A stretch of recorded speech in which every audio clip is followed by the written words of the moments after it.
欢迎来到不上班 Out of Office， 我是Qian，两所美国藤校毕业，曾经的企业高管，如今再也不上班。我是 Ella， 欧洲音乐名校毕业，自由的青年钢琴家，从来不上班。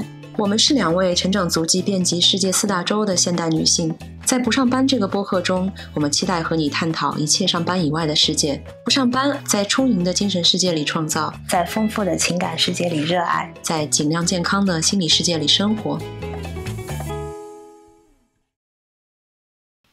Hello, welcome back to Out of Office. I'm Ella. I'm Tianna. And I'm Qian. Today we're talking about our experiences healing and transforming ourselves after traumatic events. It's going to be a big topic. And our discussion today will really center on how we went through self-reflection and self-development, as well as gaining significant strength and resilience.And I also want to give a shout out to our Chinese audience, especially those on the podcast platform. Hello, 大家好，今天这一期是全英语，所以如果大家在理解上有一点点困难的话，欢迎转向我们的视频平台啊，Bilibili，包括小红书，还有 YouTube 油管都有我们的完整的视频，视频上会有中文和英文字幕对照，谢谢大家。Yeah.So this is our first episode in English, and only our second episode with a guest. And last time when we had a guest, which was my friend Sean, sitting where you are, we talked about racism. So today it's another big topic. Yeah, so today we are talking about our, what I call transformative life events, or a crucible. You know, from a life crucible, we typically...drop to a really low place unexpectedly, and then we, of course, will talk about our own accountability in it, because it sounds unexpected, but oftentimes we have a role to play in there too. But then what's amazing about a life crucible is that you often come out of it with something also unexpected and good, right? I mean, look at us. I'm pregnant, and you're happy and in a new job, and she's glowing. So we climbed out of our respective lows, right? Which we'll talk about. So it's going to be a very intimate episode. Yes. We have some tissues. Yes, tissues available here, just in case. So without further ado, maybe we will go around the room to introduce ourselves to our new audience, because today it's the first English episode. Yeah. And also a summary of our low points, the life event that we're going to focus on today. Tianna, would you want to do the honor? You're our special guest today. That sounds good. Hi, my name is Tianna. I am from California. I was raised in North Carolina. After college, I spent a couple of years traveling around Latin America. I learned Spanish, learned how to dance, really just embraced young adulthood, I'd say. I ended up getting a job as a foreign service officer for the U.S. Department of State. And that was my low point of harassment and just really dealing with a difficult situation, I'd say, at work. And I was able to overcome and wrote a blog post about it and raised money for my community. And yeah, now it's 2025, and I've been living in Lisbon with my dog for the last 3.5 years, and it's just been an amazing experience. I've built a lovely community here, so I'm really excited to be here. Thank you again for having me. When I read the article about your story in the Times, I was shaking and crying a little. So we will also link it in the podcast notes for folks that are interested to read up on more of your stories. But yeah, Ella, tell us a little bit about you again. So I was born in China, and then I grew up alone without my parents since I was 14 years old. I moved to the UK and studied and stayed there for 11 years. And then I moved to France. And that wasn't enough. I stayed in France for 4 years. And then I was like, okay, so what's next? So I moved to Brazil. And after abusive relationship for 9 years, I finally decided to return to China to re-seek my roots, and trying to find connections with my culture and people. That was the lowest point of my life, actually, because leaving an abusive relationship was difficult, and especially you don't know you've been abused. Exactly. Yeah. And so after spending 6 years in Hong Kong, finally I met my husband, and we decided that it's our a new journey to come back to Europe. So we moved to Lisbon with our dog. I am a concert pianist. I play music for a living. I teach, and I have a podcast with Qian. That's right. Thank you, Ella, and thank you, Tianna. And my turn. Well, my name is Qian. I'm 34. I'm also from China. I grew up in Shanghai, but moved to the US for college at age 18. So from age 18 to 32, I spent 14 years in the US studying and working.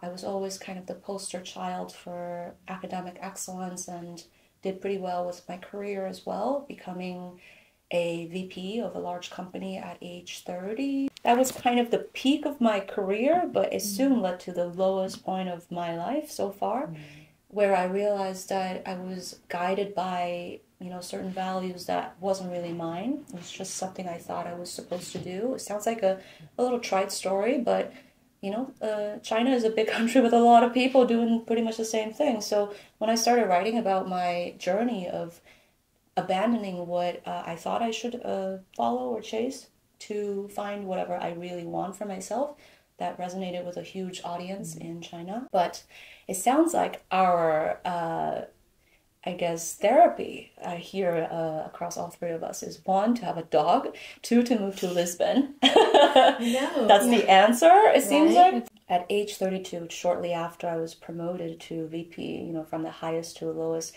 I decided to abandon the corporate life forever and pledged to myself to never want a paycheck again, like a traditional paycheck again, to seek a freer life, because I didn't know what freedom could be. So I had to also break a relationship that was bound for marriage. I had to leave the country that I thought I really loved and hated. You know, that. A lot of mixed emotions, yes. That's the United States, and a lot of things that I left behind in order to pursue a life in Lisbon. And look at how well it turned out, because now I am married also and pregnant unexpectedly, and happy. I'm semi-retired and living a very nature-loving and modest life in Lisbon with creative pursuits with Ella and writing on my own as well. So this is our story at a very high level, but we're going to dig into the more sad part first. All right, are you ready? Sentimental part. Yes. Because it seems like we're doing really well right now. We kind of are. It's the dog in the Lisbon. Yes. And the sun helps as well. Today the weather is gorgeous. And I do want to take us back to our lowest points. Yes. Lowest point, I'd say definitely was my time at the State Department. Of course, you never go into an experience thinking that you're going to be at your lowest point and it's going to be an experience that brings you to your knees. But I started as a Foreign Service officer. I was 26 years old, bright, happy, really excited to change the world. And I was positioned in Ciudad Juarez, Mexico, which is about 10 minutes from the U.S. border.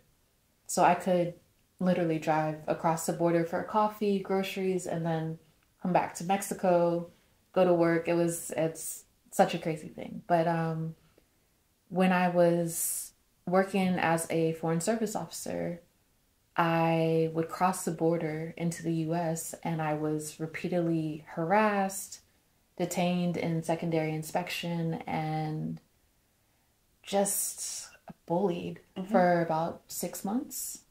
I'd say every 2 out of 3 times I would cross the border, I was pulled into secondary inspection. 2 out of 3, you said? Yeah, 2 out of 3 times, I'd say. Even though I had a diplomatic passport, my American passport, my credentials being a government employee, everything. But they thought you stole the car that you were driving. Yeah, they thought I stole my car. They called me a drug dealer. I was held up at gunpoint twice. Such a violating experience of you sitting on a bench and watching your car being searched and not really knowing if they're going to put something in the car. Like, it's just, Oh my God, there was that's just right. so much fear and emotion that came from that. I can feel it in my body as I speak. And Are we gonna call out the bullies? oh yeah, so yeah, we should. This is for you, Customs and Border Protection. No, I'm just The CBP, yeah, aka the CBP, mafia on the aka border. The mafia. It's yeah, it completely bullied me and broke me down to pieces. I was a shell of myself after 6 months. I reported them to my job. Mm-hmm. My job asked me if I was sure I was experiencing racism and sexism. Basically gaslighted me, and I found myself just constantly re-explaining and really trying to get them to believe me. Yeah.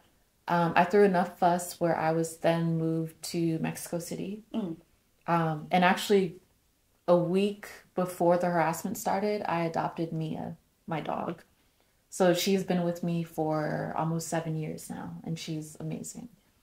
But I was moved to Mexico City, but by then the damage had just completely been done. Yeah. I was a shell of myself. I was diagnosed with post-traumatic stress disorder, major depressive disorder, and an anxiety disorder as well. And I tried hot yoga and like everything I could, therapy, journaling, and it just didn't work. I ended up being let go of my job because of health reasons. I couldn't pass the government clearance anymore. I moved back home to North Carolina. I was advised not to speak up about my experience. And then about 5 months later, in May of 2020, I wrote about my experience on my blog post. And literally only wrote about it because I had too much coffee. And it was, I don't know, 2 a.m. and I had a cheeseburger and I was like, I guess I'll just sit down and write about this. And I woke up the next morning to over 50,000 views on my story. Oh my God. And an email from a New York Times journalist. And from there, it just completely spiraled into being interviewed by the New York Times, CNN, Los Angeles Times. I wrote an op-ed in Politico as well about my experience. And then my case also was taken to the Senate floor because I was contacted by Senator Cory Booker. Okay.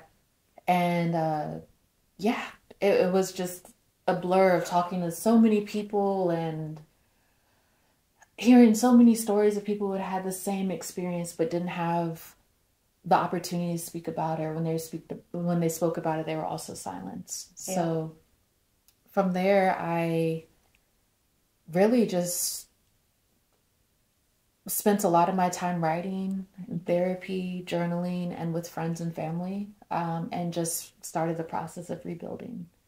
And that has taken me a long time, but I'm really happy to be where I am now. You were there for work, yeah, because what you believed in, right? And it feels like kind of betrayal by your job. By your country. By You your were serving your country. country. Yeah, exactly. Wow. And then you have to, and within such a short time, you have to re-find a purpose about your life. And also you're hurt, you're injured. I ask if you wanted to, name your bullies because I myself was bullied by CBP, and that's why when I was reading your story in the New York Times, I was shaking because I had a period of time when I was pulled into the secondary screening. In Chinese, we call it 小黑屋, little black hut, because it's as dark as that, about 3 out of 4 times in a short period of time during Trump's first term. And one of those times I was bullied to, it was like a long story, but enough that I was so shaken at the end. that I later wrote a complaint online, filed a complaint with CBP, and felt a tiny little better about it because they will give you a generic answer afterwards that we cannot disclose. Yeah, I know. Can't because it's against national security reasons, and it's just this blanket statement that it really is a systemic problem. Yeah. So you're not the only ones, right? No, my husband Toby, a tall white man with a Swiss passport, was bullied even harder.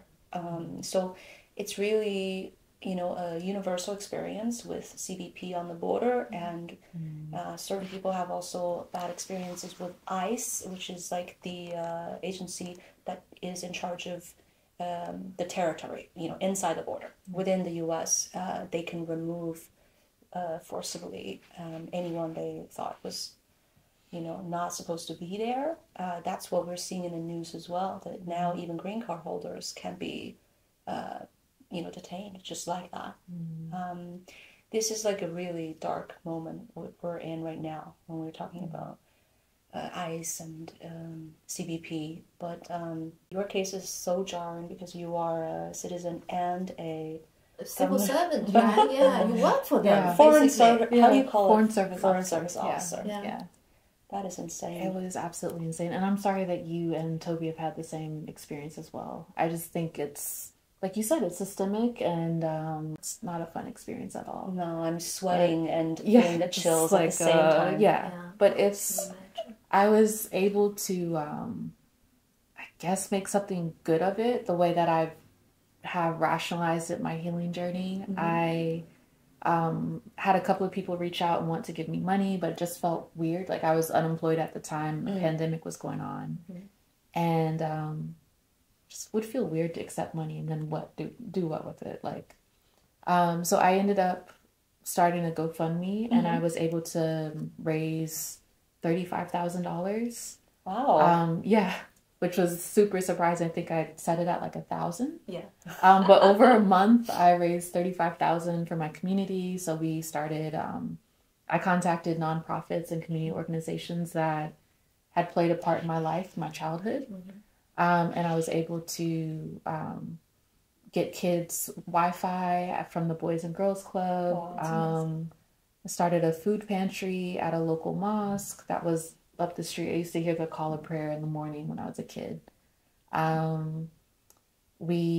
also sent some kids to a summer camp at a community garden. It was just a great way to get back to my community. And I'm really thankful for the opportunity and just all the people that I could impact with my story. The moment when your blog post went viral, 2022, you said, right? 2020. 2020, it was also a politically charged moment.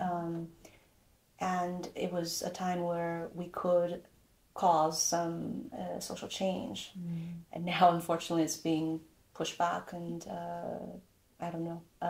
regressive policies every day coming out of the news. And I feel also really heavy just reading the news every day. All the work, good or bad, coming from Black Lives Matter movement, from that time in the pandemic, 2020, just seems so easily erased. And now when we talk about ICE and CBP, we're scared again, right? But your life, personal life, is at a different point, right? Oh, definitely. Yeah.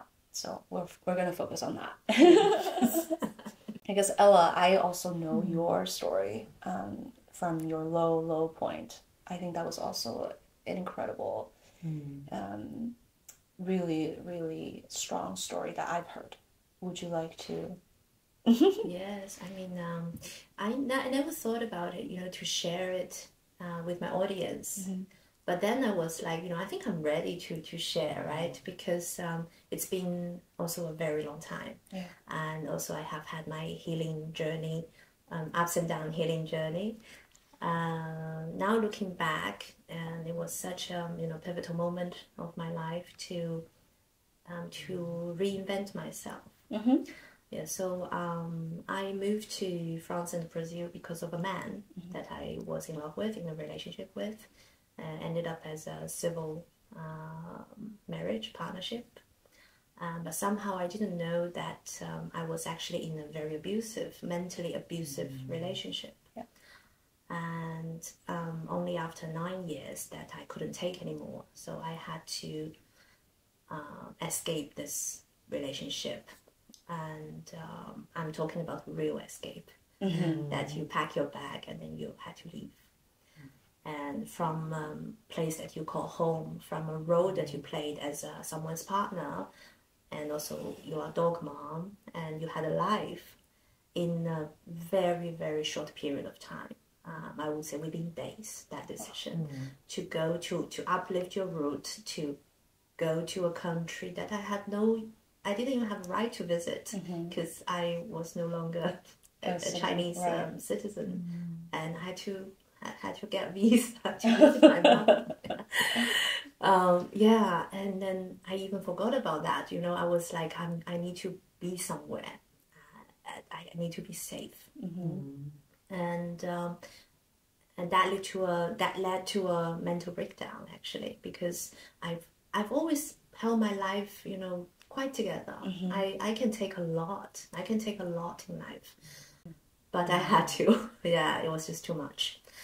And because realizing someone that you were so close with, but was actually using you and abusing you and controlling you, that's like you are having a doubt in humanity that make you to, because I have such a strong faith in humanity and love. But even, with this optimism, and I could be hit on the ground, Yeah.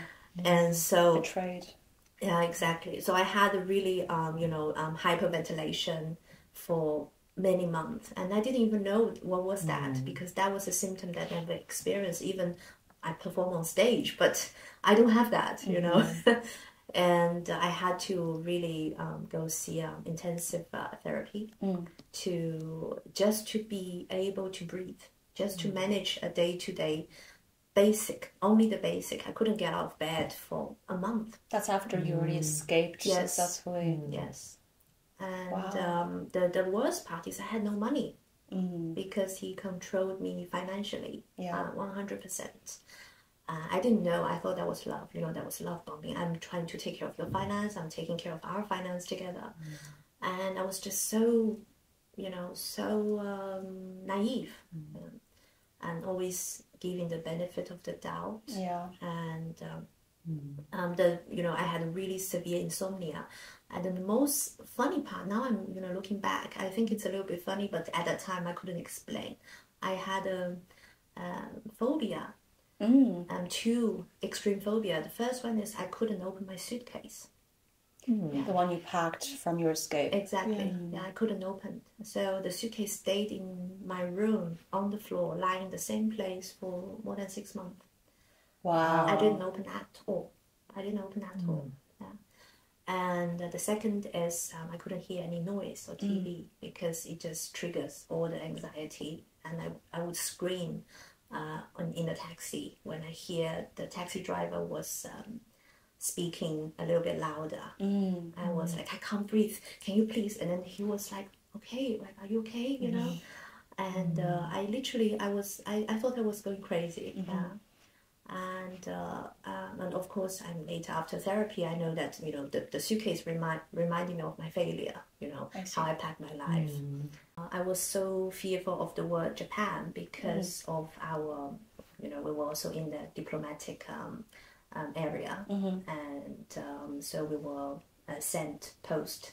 The second post was go to Japan. You and your abusive ex-partner. Yes, my ex-partner. You were Japan bound before your escape. Yes, yes, and that was very difficult because I'm a freelance and I had to arrange everything according to my ex-partner's job. Dog vaccine. Yes, dog vaccine and finding a job, finding housing. Exactly, housing, everything, and getting to know the language. And you're prepared for that. And then suddenly all this preparation just went in vain and because of this abusive reaction from this person. I had 0 money in my account. 0. And I didn't even realize that until I was in the transit at Doha airport. Wow. And I couldn't eat for days. I had I dropped weight for 10 kilos.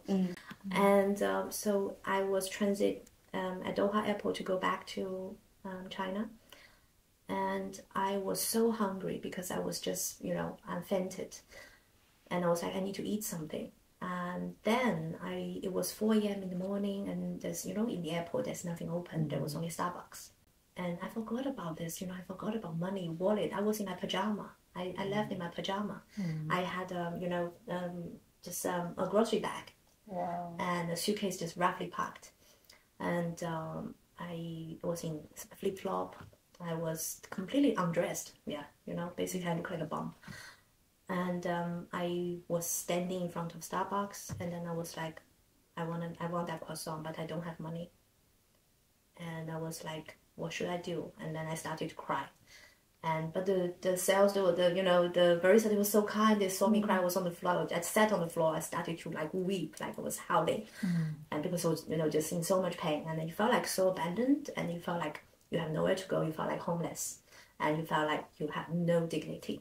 And then they were like, don't worry, you can have it. What would you like? But I felt bad, I felt really, really bad. I was like, it's not me, I'm Ella. I want to be Ella again. And then I was digging into my, my passport holder. And then suddenly, life always gives you miracles. Yeah. And suddenly I saw something shining. I was like, that looks like money. And that was €5. Wow. Yeah, I was like, can I pay by €5? They're like, of course. But in Doha, sure? with Doha. euros. Yes. Yeah. Incredible. That's amazing. So I gave them that €5. They gave me change, but I was just so happy. I was like, wow, Angel is there. I probably can turn this, around. And I did. Amazing. Wow. Incredible. So that was my my little CV. Well, yeah. For this episode. You pass. It's quite low. Yeah. But speaking of, even just on a very small note of finding hope when you feel so desperate, right after I was bullied by the CBP officer, I finally got my passport back, and I had to transit somewhere else, and my flight was already, I missed it, right? So I went to a rebooking desk. Of course, it was Air Canada, nice ladies from Canada, and I told them, still shaking, I was telling them what had happened. I missed the flight because of CBP holding me, and they were so warm and so nice, being Canadian and all. They not only rebooked me to the next flight and upgraded me into first class. Oh. Very small in thing. disguise, Very small right? thing. Very short flight, so it's not like a huge deal. It's just like a one extra free drink or whatever. But it was such a, warming moment for me. Yeah. Incredible act of kindness. Yeah. Truly. Yes. And in both of your stories. Yeah. Yeah. And also you also have been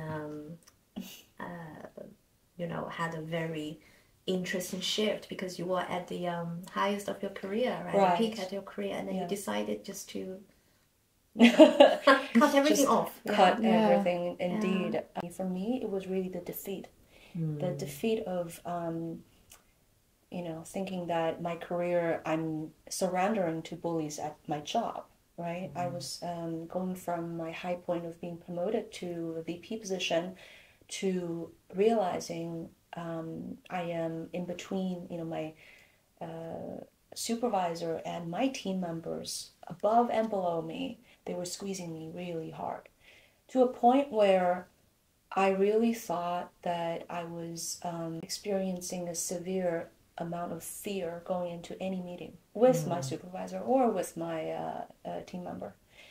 And I was dreading these meetings, even though my whole life I've been really good and composed in those, businessy, diplomatic events. I was good with navigating office politics and stuff. But I was sinking into that place so quickly, just over a course of several weeks. I started to feel this fear.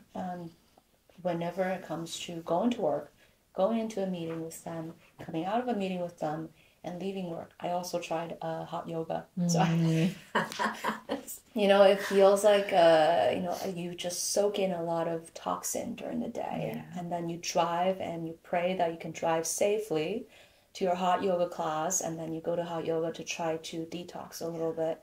And then there were some classes during which I felt, oh my God, my mind cannot quiet anymore. Like not enough hot yoga, not enough intensity could get me to quiet down even for a little bit.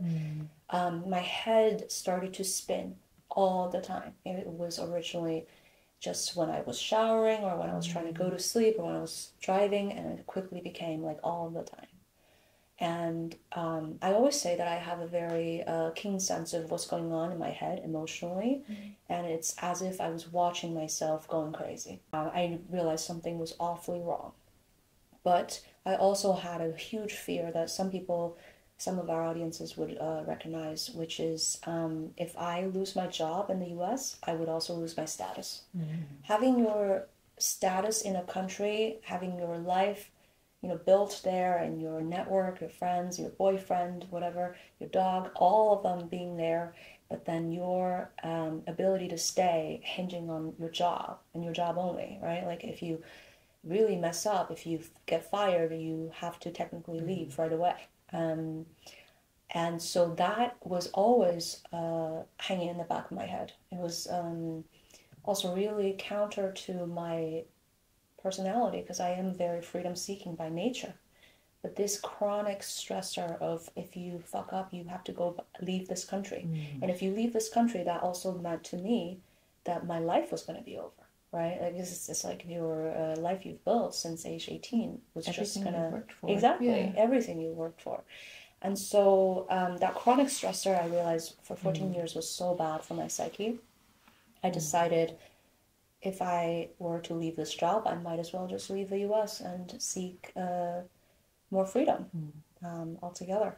So after realizing that this, leaving a job, potentially leaving the country, and potentially also breaking up with my then boyfriend was on the horizon for me, hot yoga couldn't save me anymore from anxiety.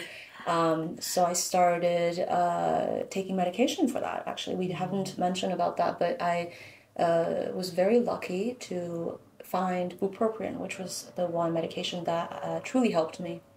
And usually people have to try a few different things to see if it works for them, if it's the best for them. For me, I found it pretty early, pretty quickly.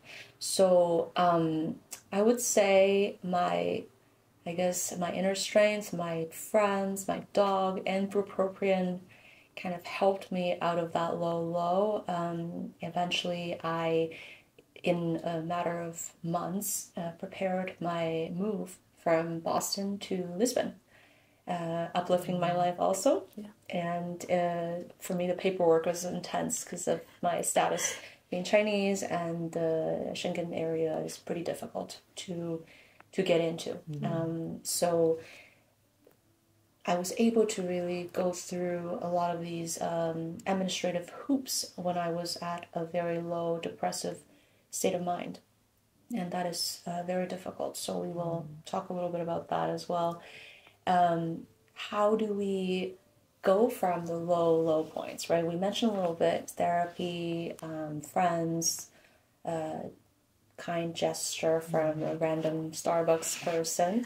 Our dogs, maybe time. I don't know what it is for you guys, but I would love to also hear where your life is at right now, and tell us what are the main strengths you dug into to get to where you are now. And I think we're definitely going to touch on the topic of vulnerability too, because I know that's the central strength that all three of us actually do have.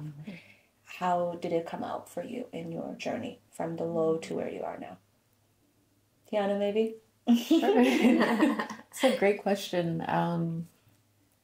I really believe the last 3-4 years have just been completely rebuilding myself. Intensive therapy has been amazing. Journaling, leaning on friends. But also my move to Lisbon was amazing for my mental health. Talk about that. It was just, it is such a beautiful place. And I just needed to be somewhere where I felt safe. I needed to be somewhere where I wouldn't be triggered on a daily basis, and just like in my own space with friends and outside near the ocean. And Lisbon's been amazing. So I've been living here for 3.5 years now. And it's such an amazing experience. Yeah. Like, got to meet you, and through you, I met you, and like, you know, soon to meet you. all, you know, all of the many wonders of life coming together. Yeah. But my life now, I spent the last 1.5 years still rebuilding, but also studying. So I made the career switch to be a software engineer. Yeah, Amazing. that's so interesting, Yeah, right? thank you. Yeah. It's completely different from working in immigration, Yeah. I'd say. Yeah. The ma'am. Yeah, just completely different. But it's been amazing because I'm using my brain in a way I've never used it before. It's very technical, analytical, and you're constantly problem solving. Yeah. And you're taking a problem and you're building it out and then building it back in small chunks. And it's just a really great experience so far. Learning how to use your brain in a different way, you know, especially in such a male-dominated field. Yeah. It just feels amazing. I feel very empowered, and having worked at something for 1.5 years intentionally, not just, oh, I'm going to college for this and I'm just going to do these 4 years and come out because it's what I'm supposed to do. It was an authentic decision to like really take control of my life. So Yeah. I solve problems on a daily basis. And yeah, my life in Lisbon is lovely. I spend a lot of time with friends, just outside. Yeah. In the sun. Now the weather is amazing, and I'm just really happy here. It's been a beautiful experience for me. Very healing. Yeah. So what about you, Ella? For me, I would say I'm in a very, very good place, very interesting place that I've never even imagined to run my own show with Qian. And it was always on on my to-do list. Yeah, but just I was like, okay, how I'm gonna realize that without any previous experience, and also to actually continue do more in music. And I have I come back to performance after my my last mental breakdown, because I couldn't perform at all. I had to stop. I couldn't. And I really thought I lost piano. And so of course, music, it's so healing. It is a tool by itself, and I'm using it, and so I'm feeling really, really happy. In my, I'm comfortable. Yeah, I'm very comfortable in myself. I know people can always say like, oh, you have to go out of the comfort zone. What if I'm comfortable outside my comfort zone? Yeah, so that's how how I would describe myself at the moment. And what about you, Qian? And in a healthy relationship. Oh yes, and I'm married to a wonderful man, and we're in a very safe environment, in a beautiful community that we would never imagine. I would never. Similar to you, I think there is absolutely a fear of, what if I repeat the patterns and end up in the same place again, right? For me, for example, what if I surrender to the anxiety of not having an active income and get myself back into a place that I vowed to leave, a corporate job, for example. But I also think I am successful fully escaping it. By now I'm like unemployable, and happily so. Yeah, because a lot of people wouldn't let go, right? They're thinking about the bonus. I wrote a piece of article describing myself as not employable, and the editor tried to change it to unemployed. I said, no, it's two different things. Subtle differences, but very different things. And I also feel, from the standpoint of being pregnant, this is such a visual thing right now, especially if you can see my pregnancy boob sweat. This, I have to say, is a huge change, manifesting in a very physical way. When I was in my old job, I was describing this racy head, the giant anxiety just weighing on you. You literally can feel the weight, the speed of your spinning thoughts. It's not a time when you could possibly be fertile, It's your body would tell you, that you're breaking out, that you're gaining weight. Oftentimes, for me, the cortisol level leads to weight gain. And there's no way you're going to be in a relaxed enough place to be healthy, to be fertile. And now I'm in Lisbon. My 2-year anniversary is next month. And it's just not a surprise at all, right? When I was surprisingly pregnant. So I think this is a very visual thing for me. And I know I have a lot of friends who are going through what I was going through. And they often struggle with fertility issues. It's really our body's defense mechanism or like survival instincts to not bring a child into a world when you're not in a good place yourself, that your surroundings always screaming danger, right? So for me, I think the strength I really dug into were, I realized that looking at my childhood stories, the stories that your parents love to tell, you know, my stories always centered around my stubbornness, my own mind. I would argue with the teacher, even get into physical fights with them if I perceived something as unjust. I would have physical fights with big boys because I thought they were doing me wrong. So that was the person that was always inside of me. And so I was able to break through my fear of losing my whatever visa in the US, right? The thing that I thought I could never escape. I broke through that. It was not that bad at all. If anything, once you make that decision to break through these fears, you feel more like yourself and the rest flows, right? And I also think that oftentimes we do come back to our 5-year-old, 7-year-old self, that person that was unbounded by social conditioning or constraints that are forced on you. And oftentimes this is what it feels like to be your real self. So that's the biggest strength I dug into. I realized that there was just naturally who I am. The other thing I think was really helpful for me, escaping the idea that I absolutely need a job, I need to pursue some kind of success, was that I realized I never really made good decisions for myself based on what others think I should have done. It was always me putting myself first that led to good decision making, right?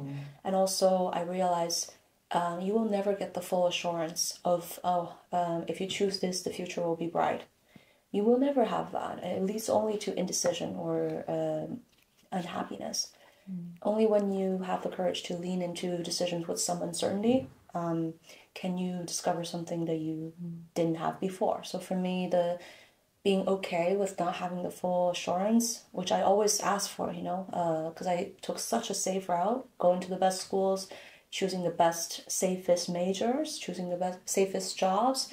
I was seeking that assurance for such a long time. And then I abandoned that. I was rewarded heavily. So these are some of the strengths that I think set me apart, or set me apart from my old self. So following your sharing, I'm so related to that feeling, because I'm very petite, I'm small, but piano, grand piano, concert grand, it's gigantic, it's 9 feet. And I love doing what I do. I think, that's my superpower. I felt like a superwoman. I felt like I do wonders. And I feel like a giant when I'm performing. And I do get nervous, on stage. But I do feel like I'm so big suddenly, because I'm always the smallest in class, everybody looking down like that. But then I was like, you're elevated. And that was so powerful in my healing journey, and also the strength. And I thank all of this really to music. And without that, I think I would be dead already 5 times. And so I would like to also bridge a little bit towards our vulnerabilities, right? Because often vulnerability is still such a taboo subject. How do you feel the same? I feel, yes, 100%. I think even just talking to a close friend Yeah. about, hey, this is how I'm feeling. This is what's going on in my life. This is what's going on in my world. I can so relate to what you're saying about just striving for the success and this, like, you need to go to the best school, you study this, you are like climbing this ladder. And then when you burn out, there's really no one to turn to. No. Yeah. Mm-hmm. And it's really lonely. Yeah. And I found that just in being vulnerable and honest, which I, in the same way that you have discovered with music, I use my writing as that. I've had my blog for about 8 years now. Wow. And it's something I forget is there. I use it when I need it. But just in being able to share my own story in my own space, like you can, if you don't like it, I don't care. Yeah. You can just log off. Exactly. And go somewhere else. Yeah. Log? Yeah, log off. Like, it's We're too polite on this show. yeah. Next time we try something new of like swearing More up. spicy. Yeah, right? more spicy. I couldn't even think of a curse word off the top of my head. No, it just, it's my space. Yeah. And the more vulnerable I am, the more authentic I can show up in my life. And that's really just something I try to do with my friendships. It deepens a friendship. You get to see me 100%. as I truly am. Exactly. And it's uncomfortable sometimes, but Did you have to say goodbye to some friends and meet others in that process? Yeah. yeah. Replenished. Replenish. I find that the more I grow and change, and I learned how to set boundaries and leave spaces that don't feel good for me. I'm like, oh, okay, those friendships are not here anymore, and I miss these friends. I miss this version of who I was, but what's the expression? Let go or be dragged. Yeah. Oh. Yeah. Yeah. Right? Like Because it doesn't serve you. It doesn't serve you anymore. And it's hard to come to terms with that, but in letting go and making the decision, that really opens the door for new beginnings and a shift. So would you say the same? Yes, 100%. I think vulnerability is such a strength and a wisdom that we all need to embrace. Yeah. Embrace very hard. And many people try to escape from that because it's difficult to see yourself, right? And especially to see what you don't like about yourself and still accept it, right? Yeah. And I remember, Oprah also talked about it a lot. And I'm actually really grateful to always have this vulnerable side of me that I would love to share with people. Sometimes I sound a little bit, lunatic to some people. They're like, oh, you are sharing quite a lot. I just know you for 2 days. Yeah. And I was like, okay, this energy is not for me, right? It kind of sets also a protection of yourself. Totally. Yeah. Yeah. Self-filtering Yes. process. Yeah. Yeah. I also always felt relatively easy with vulnerability because of the filtering mechanism that is built in, right? If people cannot be vulnerable with you or they don't like it, they feel uncomfortable, then they're not really belonging in that part of their life. At least you could be like drinking friends or pals. But vulnerability, Tianna, you may not know this, we have a couple themes in each of our episodes that we often strike on. One is, why do women live a longer life than men? Our first episode. Is oftentimes we have the emotional intelligence and the vulnerability and the resilience to deal with things. American men live particularly a shorter life because they often shoot themselves. I'm sorry, I'm not laughing, but I think it reflects, the inability to confront your feelings, right, in a very dramatic way. The other thing we shit on is Hong Kong because, like, the materialism and capitalism there is, antithetical to what we talk about here in Lisbon. But I really think vulnerability is a form of self-love as well. I heard this, which also I think is something I leaned into when I made those series of decisions. The antidote to fear is love. You find love for yourself and you break through that fear of, doing something that you didn't think you were able to do before. And for me, I found self-love, right? I finally looked at the fact that I was not happy, despite the accolades I was getting, the paychecks I was receiving. But ultimately, my feelings matter. How I put myself first, or I did not put myself first, mattered. And so that self-love, if you find for yourself, escaping the abusive relationship, leaving the job that you worked really hard to get, and dealing with that betrayal of your country in a way, right? I think that's because our love for ourselves kind of triumphed in a way. But with vulnerability, I also want to add a little something. I don't know if because our theme Out of Office talks about leaving the corporate jobs behind, right? This traditional path. For me, I really used vulnerability in a place that really hurt. For example, for someone like me to admit defeat, that, oh, this job I cannot do anymore, that I'm going to let my bullies win at my job. They're the ones staying, I'm the one leaving. That's okay, I admit defeat. And for me to admit defeat to the relationship that wasn't going to work out anymore, right? We were either getting married or separating. And for me to admit defeat to the United States, I was hanging so hard onto the idea of living there, staying there, becoming a part of it, a closer and closer part of it. I'd admitted defeat, that was not going to happen. It's not my place in the end. And there's a lot of sunk cost, right? That you're all leaving behind, that you're just admitting defeat in such a radical way to all these three things all at once. But I have to say that admission of defeat was so liberating. Once you're able to do that, you're free to do anything else. Yeah. Absolutely. Yeah. I'm so related to what you just said, because when I started my first session of my therapy, my Chris Dumont, she listened to all my stories, and then she asked me a question. She said, why did you let him? You told me about all your stories, and then I know you've been treated so unfairly, but why did you let him? And that's where I also felt so defeated, because I was the one who made that happen. So this perhaps can lead to our next discussion about taking this accountability.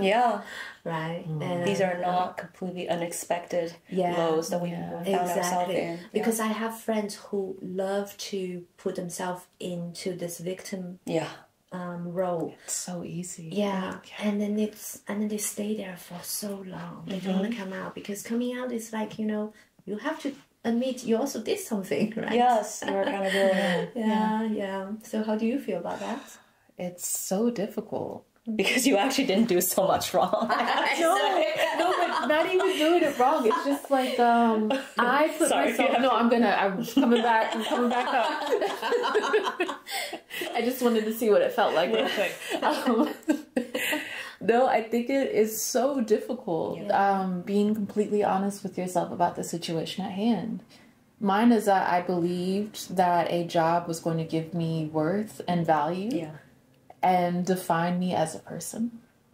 And that I believed that my role and identity was wrapped up in being this U.S. diplomat and this power and ego, status, all of these things coming together. Because you were issuing visas, right? Green cards. Yeah. You're the ma'am. And to just talk to people and have that level of power, still in accordance with the law, you're following immigration law.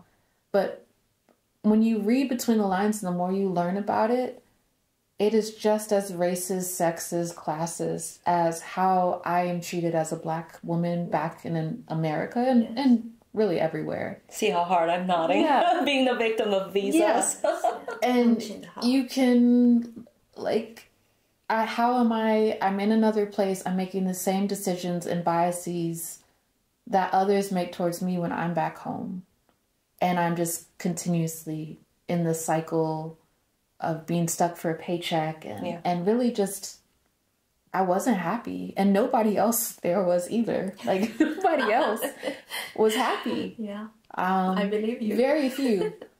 So it was really hard making that decision of, this is not for me. And I drank the Kool-Aid and like, I've got to let it go. And I'm not sure what's next, but me saying, hey, this is not for me. And I had to do a lot of work to understand who I am as a person without a job. I couldn't work for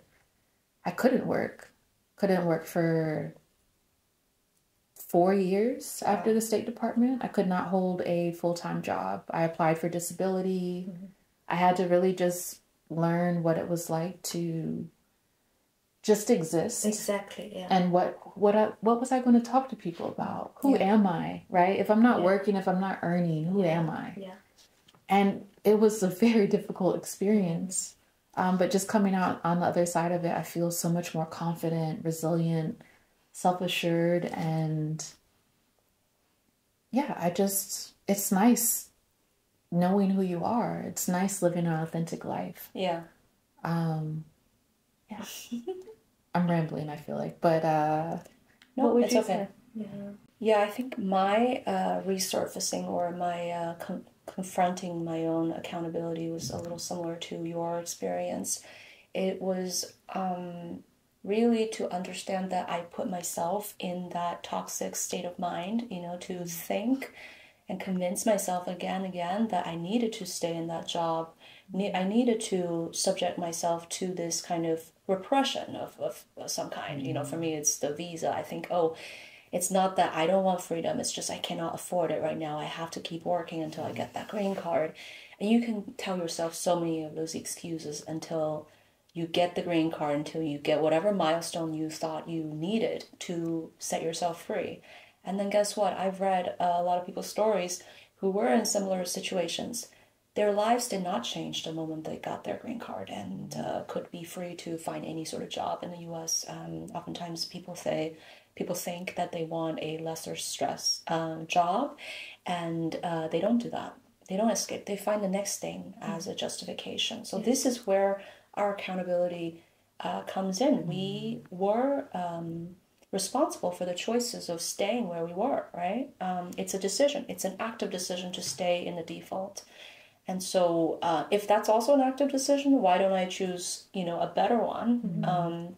And so for me, it's not about being your self-critic. You're not being too hard on yourself. It's really to get the sense of agency back. Yeah. Once you realize you are the person who put yourself in that position, to be bullied by people, to have so many racing thoughts in your head, to be so bothered, to be so anxious, to be so mentally unhealthy, that's you. You actually get, strangely enough, a sense of agency, because it's as easy as staying to take yourself out, right? Like you can control it. So claiming that agency for me was the crucial step. Yes, absolutely. I think, for me to take accountability is to know that I could protect myself just by myself, I don't need anyone else to make me happy. Right. And that was also a changing of, belief system, because, I grew up in a very abusive family before I moved to the UK. My father was also a narcissistic abuser. And so, I felt like I inherited some very negative thought patterns from him. And I was trying to, rewash myself, rebranding myself so hard. So to take accountability for, what also I have caused. I didn't protect myself. I didn't protect my inner child, where I should stood up for myself, but I didn't, because I had this old, thought pattern to rechange that, reprogram myself. It was a brand new experience.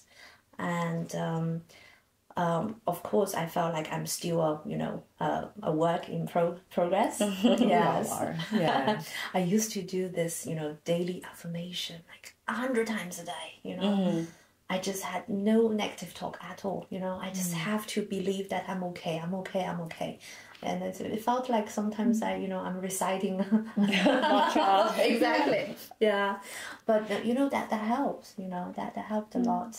And also to acknowledge that I could be happy and without any external factor, your inner happiness. Right. Yeah. And that was very, very powerful. And to not put myself in a victim, role. Right. It's hard. Dependent on something. Exactly. Yeah. Because sometimes, you easily you slip back into the old role. You're like, oh, somebody did that to me. And it was difficult. Yeah. Of course, ups and downs. Sometimes I get so angry at myself. The situation. Yeah. It's like, why did you're smart. Why did you let yourself in that, situation? And spend so many, you wasted a lot of time. But I would say that my comeback point was how I defeated Japan. The word. Oh yeah, that fear. Yes, the fear. So when I started to teach again, started to make money when I was in China, and I saved a little bit very quickly. And also the universe was saying, they are sending signs to you all the time. And my high school friend then started to ask me, would you like to come to, because she's Japanese, she lives in Japan. She said, would you like to come for a girls' reunion? In Japan. And then I was like, let me check my money first. Smart answer. So I just had barely enough to cover the cost, and I was like, should I? And I was still really afraid. And she knows, kind of, she knows what happened. And she's like, don't worry, I look after you. You come here and then don't worry about the cost. Yeah, just get your ass here. And then I was like, okay, I'm going to try. Yeah, I was very scared. And I was scared to running into him, and I was, because he was there already. He was. Yeah, he was. Yeah. And, but that was so powerful. I was like, once I landed and I was like, yeah, I'm here. Hello. Konnichiwa. Yeah. And then that helped me so much. And then that fear was gone immediately. It's like how you kill your phobia, right? Yeah. If you're scared of spider, they let you touch the spider. And then you are like, oh, that's fine. Yeah, you're cute. Yeah. Wow. Well, no more fear of the J word. Exactly. Amazing. That's so powerful. Yeah. So during this healing journey, so-called intensive and on and off, and bumpy, very bumpy. Yeah. And I found myself, like, this self-love is getting easier and easier. And it was such a foreign concept to me, because I felt like self-love must be, selfish, right? And you put yourself at first and then wait. I wasn't educated that way. But to actually accept myself, the flaws. And that's also very difficult. Yeah, it was. I think that was the most difficult part, because I'm Chinese. I've been brought up in an environment that is so competitive, and I'm also a pianist that I always compete in competitions and want to be better than want to win award, right? You want to win the prize, and so to really accept who I am, I told Qian before that I used to play piano for my peers to impress them, to one-up them. Yes, to show that, oh, look, my technique is better, or I play this piece, it's difficult. Yeah, do you? Yeah, until now, I do everything just for myself. Yeah, all the project that I accept, or the invitation that I accept, it's only for my own good. I declined all the offers that I think that doesn't serve me, even there's money involved, and I declined. Yeah, and I think that's very difficult for a freelance musician, like me. And so I think for me to really embrace this new identity and to know that I'm free, I'm in charge of myself, I can still be happy creating my own, my podcast. Yeah, I'm a musician, but I have a podcast. I'm very proud, People might think otherwise, but that doesn't matter anymore. Yeah. What about you guys? I would share a little bit here because you mentioned our lineage of being Chinese.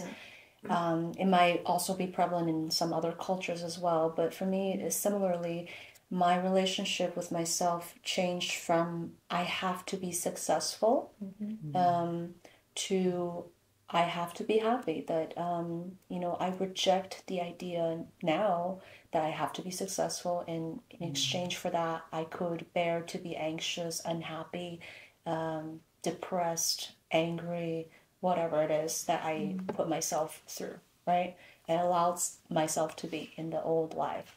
So it's really a change of mentality in that regard. Now I'm kinder to myself, right? I rejected what I used to embrace as the goal. Now I embrace my goal of living purely for myself, doing the creative, intellectual projects that I'm doing now without any calculation for like financial returns or recognition or social prestige. That is the biggest change I had. And I think, speaking for me and Ella, it is quite difficult being, Chinese, China raised, and then to break through that mindset. And it's ultimately what liberated us, right? Yes. Yeah. It's a DNA imprint. Yeah. Years of conditioning. Yeah, years. And I'm so proud of you guys because it's so hard to unlearn that, right? Unlearn, and then it's a letting go of everything that you were taught, and then you build something new from that. It's like you knock everything over, you destroy it, and then like some trees only grow with fire. Yeah, they have to be wiped out before they can grow back. Yeah, that's beautiful. Yeah, and it really speaks, I think, to all of our lives, so everything that we've done, and I think just over time, I've become more gentle with myself. Yeah. Like you said, kinder. I'm like, this is what I need. If I don't have these basics, I'm not my best self. So let me just make sure that I get these things, which is most of the time just sleep, good food, like good healthy food, and exercise. I need to move my body on a daily basis. That might be hot yoga or CrossFit, which I've been doing for the last year. And it's just really empowering. Yeah, definitely. Yeah. So because you are actually doing the work, you can see the changes. Right. It's so beautiful seeing the changes, right? The strength that you have. I remember you were lifting. How much was the weight? 70 kilos. Deadlift. Deadlift. Yeah. In my little shorts, my lavender shorts that I got because Ella told me to buy them at the mall. We're at a store, and she's like, "You should get those." Like, you know what? I should. I should. Thank you again. I think of them every time I wear them. I think of you every time I wear them. So. Now we have to have a video somewhere of you deadlifting. You still have that video, right? No, I do. Yeah, okay. I do. Amazing.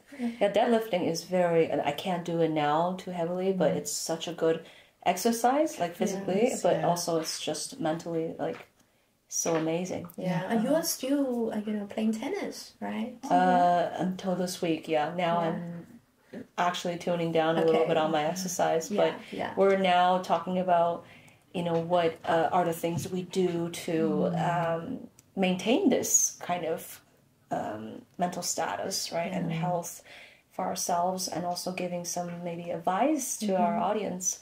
You mentioned hot yoga and CrossFit and gym, weightlifting that you do for yourself, very important. For me, I mentioned earlier on that seeking medical intervention was very life-changing for me. I think of medication as something that helps you bring yourself down to a level where you can receive talk therapy. which is not like itself solving all the problems, right? The medication, you can't just rely on only that. It's just bringing you to a good enough place to receive counsel from your friends, to get therapy from your therapist, to start doing things that will lift you out of your low. But medical intervention, really, being Chinese again, we have to say, do not stigmatize it and do not be a part of it, right? I encourage everyone to seek it out if that's what they feel they need, to get a little edge into a place where they can feel a little better, to be more open to the other therapeutic ways. The other thing that I cannot stress enough is to dig into your friends, like really lean on them. I know we talked about in our friendship episode where sometimes you really do want to just have some healing on your own, right? But if you needed help at all, do not shy from asking your friends to help. It's also a good moment to test who's real friends and who's not. But the thing is, I think your vulnerability truly attracts your friends to come into your orbit as well, to the right friends at least, to extend help. Because from my perspective, I would be so honored if someone asked me to help them in their moments of need. And I know many people are like that as well. It's good to be needed, right? It's good to be trusted. So when you need help, do not shy away from asking for it, really asking for it. Because I hate to impose. Like I don't like to even accept gifts. But in the moment of true need, lean on them as much as you need. Maybe have a couple friends to rotate, like the burden, not the same one again, or 24-hour a day support, but truly use the friendship as strength when you are at your lowest points, and pay back later. Yeah. What about you, Ella? If you have friends who are going through such a healing or bouncing back journey, what would you advise them to do? I would, at my current self, I would advise them to actually don't be afraid to go to the dark place. And it's very uncomfortable, but it's the reward is huge, because it is very hard to come out from a situation that you stayed for a very long time, no matter what, if it's a job or relationship or death of a family member. But be very bravely inviting this discomfort into your living room to have tea with. I learned from Tara Brach in her book, in her teaching, and then that was it's very important, because you diminish the power of by going to the dark place. You need to confront that biggest fear you have. Exactly. That I am in the relationship that I need to escape from, or I am in a job where I'm truly unhappy, or I have to move out of this country. Or I must end this right now, and otherwise, because it always comes to bite you afterwards, right? And then harder and harder until you let go. Yes, 100%. And also I think do what you. Because confronting your fear also gives you take the power back. A lot of them. I can't guarantee 100%, but at least some. And so you rebuild yourself with new hope and faith, and that's also very rewarding, because we need that as a human to continue living, to continue breathing in this world. I don't believe people say, I lost all my hope, I don't believe in love anymore. And for that moment, yes, probably you are angry, but you find that again, So I think the light, no matter how dim it is, it looks at a certain point, you always can come back to you and give you what you deserve, in a good way. It's similar to when I was talking about admitting my defeat. It's actually a moment of coming back to feeling empowered, Yes. Because you are liberated. Yes, right? absolutely. Just breaking through your fear enough to even confront with the idea that I have to leave this, I have to do something else, was the hard step. Yeah. And what about you, Tianna?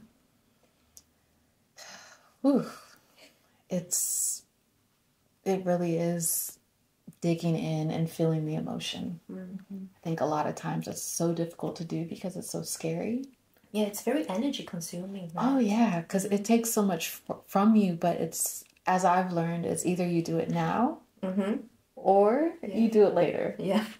And most of the time that later is much more intense, exhausting.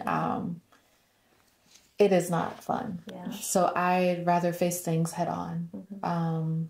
And I think the more that you continuously lean into that resilience and strength, Becomes easier. You can really, not that we want to go through difficult situations, but you know that you have it in you to get through this one and go to the next, and to get back to that hope and that joy. Yeah, I totally resonate with that because in just a short period of time, I guess 2 years for me too, I realize I've grown so much, and I'm not afraid of losing anything. You know, it's not like I want to jinx myself and say, oh, what if something, happens again, or I experience another low point. What I feel right now is actually an excitement for continuous growth, right? And you know that this is how much you can achieve in 2 years.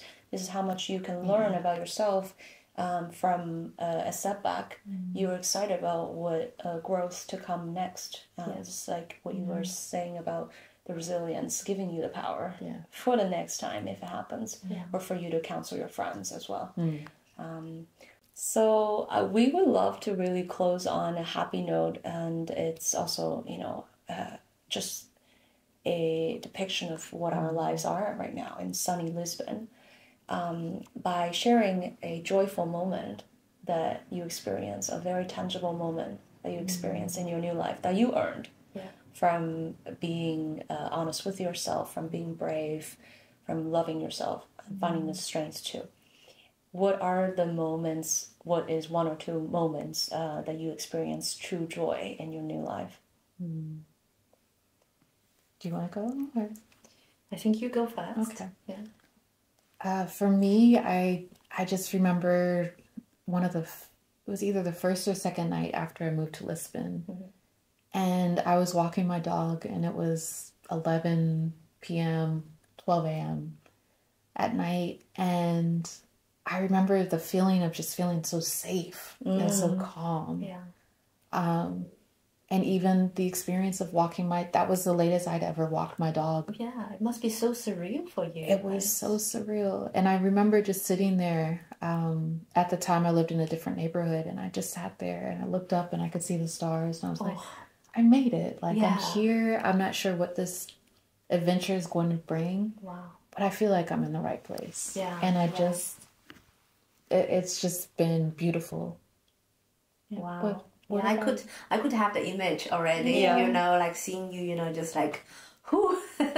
Just like, oh, okay, I'm home. And yes, right. I can see the ocean and the stars, and like everything is, I'm here, and I can take a deep breath. Yeah. Yeah, for me, I there's one day during my therapy, intensive therapy period, and because I had this extreme anxiety that I just shaking, and I had to literally go to the tap water to let the tap water run to my pulse to calm it down, and I was doing that several times a day, and then one day I woke up. And I was waiting for the tear to come, I always cry, I cry waking up, I cry going to bed. And it didn't come. And I was a bit surprised, Yeah, I was like, oh. And I tried to also, it was my, also I got used to the new routine of, the grieving of letting go of, a 9 year of relationship, even this abusive one.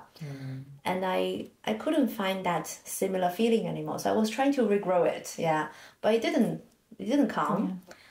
And then I was just feeling so peaceful. I was not happy. I was not sad. I was just very, very peaceful. And that was the only time I felt that. Never again. Only for that, the glimpse of this, this almighty, enlightenment, this connecting to a spirituality. And I was so blessed, just being. And I read, and then later on I read in Eckhart Tolle's book, The Power of Now.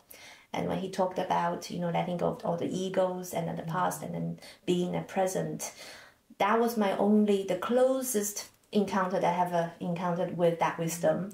And I cherish that forever. So whenever I think about something, my other problems, and then I remember that day, I reminisce in that moment, and I was, wow, so blessed. I even experienced that. I'm not a monk, I never really did practice, but the universe gave me a little gift. I love that. The peaceful moments you experience. I also remember so vividly my first dog walk after landing in Lisbon.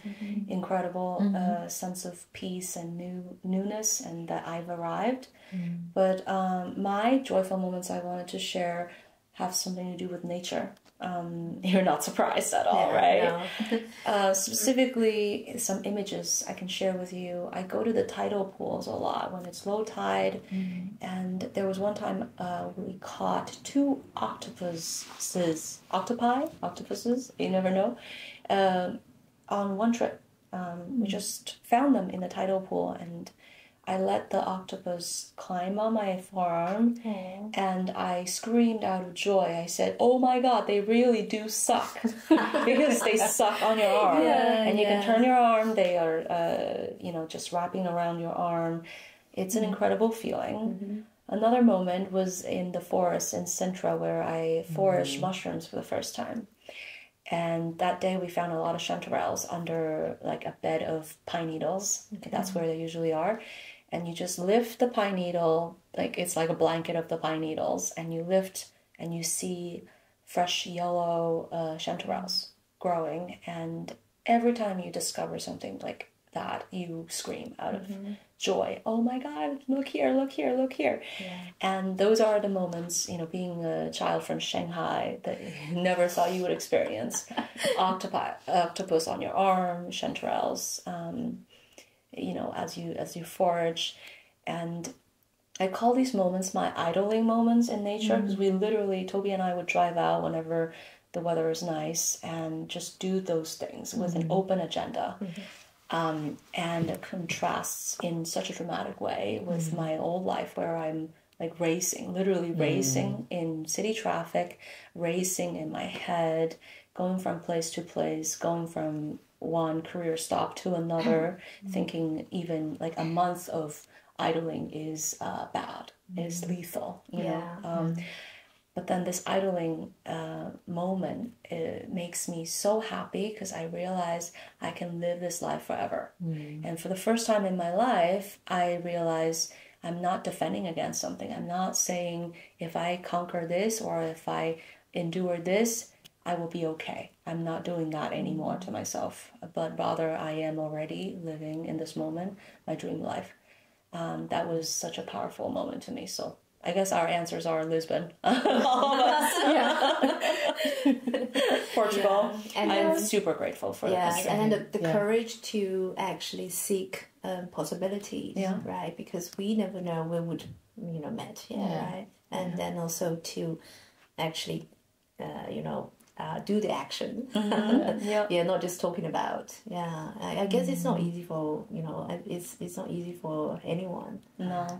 But those that are brave get rewarded. Yes. It's a good reminder. And get to eat cake. We're going to eat cake after this. Yes, we are wrapping this episode. And going into beautiful Lisbon spring. And so thank you so much. Thank you, Tianna, for sharing so much stories. For having me. I really appreciate it. And we can't wait to show this to our audience. Yes. We'll work hard. right. Okay. See you next time. Thank you. Bye. Thank you. Bye.